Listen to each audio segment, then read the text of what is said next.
Hello everyone and welcome back. In the previous section, we learned the fundamentals of HTML, the language used to structure the web pages. We created headings, paragraphs, images, links, lists, semantic elements, and even completed a few coding challenges. Now it's time to move on to the second essential technology of the web. That is nothing but CSS. CSS stands for Cascading Style Sheets. If HTML provides the structure of a web page, the CSS is responsible for its appearance.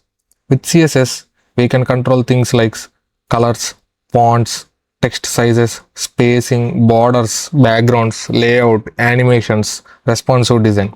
Without CSS, every website would look plain and unstyled, even if the HTML structure was perfectly written. So in this section, we'll continue building this project we started earlier. We gradually transform our basic HTML page into a modern, attractive web page by adding professional styling. Along the way, you will learn how to write CSS rules, how to select HTML elements, how to color, font, and spacing work, the CSS Box Model, how the cascading works, CSS specialty, inheritance, and many other CSS concepts. We will not only learn the syntax but also understand the theory behind the CSS, so you know why you style your work the way they do. CSS is one of the most exciting parts of the web development because it's where your web pages truly come to life.